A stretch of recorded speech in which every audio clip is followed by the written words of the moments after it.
Now, this is where a man might spend most of his time in the home of the 21st century.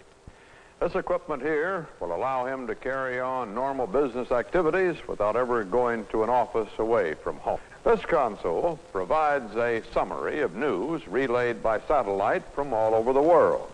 Now, if I want to see the people I'm talking with, I just turn the button and there they are. With equipment like this in the home of the future, we may not have to go to work.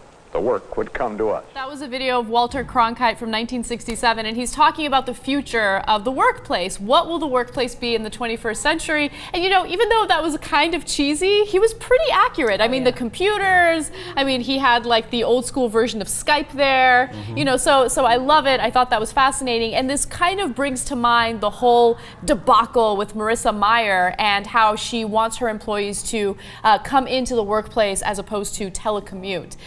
And Katie, what do you think about that? Do you think that this is actually going to improve Yahoo's business model, or is it just Marissa Mayer trying to micromanage? It is a horrible reflection on Yahoo to me to think that this is a technology company that's supposed to seem competitive with Google and meanwhile is banning people working from home. I mean, the idea that you really wanted someone to punch in when we're talking about quality versus quantity in this era, it seems so antiquated to me. I'm not sure Yahoo's heard of the internet. Yes, that's one thing. I got to get back to that clip, by the way, for a second. That was 1967.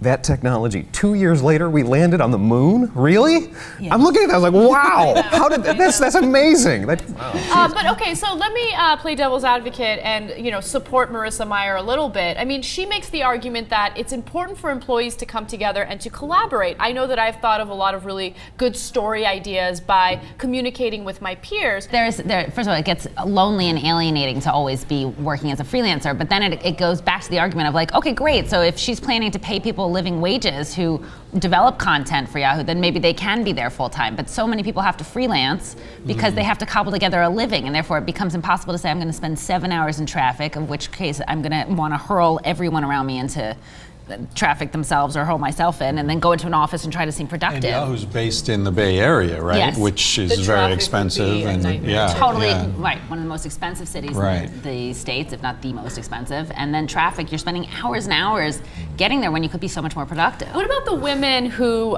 purposely took that job because of the telecommuting option? Like, these are women who have families that they want to take care of, and they want to be working mothers, and now all of a sudden Marissa Mayer says, yeah, none of that.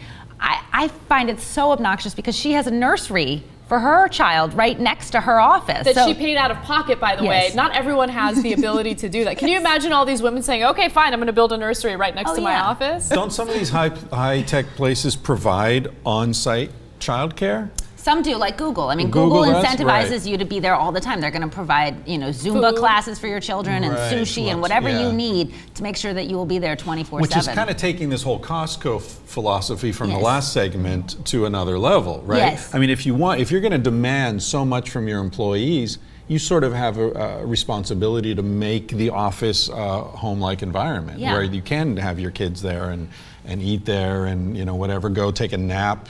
Some of these places give massage. There's all sorts. What am I doing with my life? I'm working for the wrong company. What about employee retention? Okay. I definitely think that it can be really exciting to be in an office if that office environment stimulates creativity and stimulates productivity. But the same kind of office that's making these hard and fast rules without any flexibility is probably not the office you want to be in all day.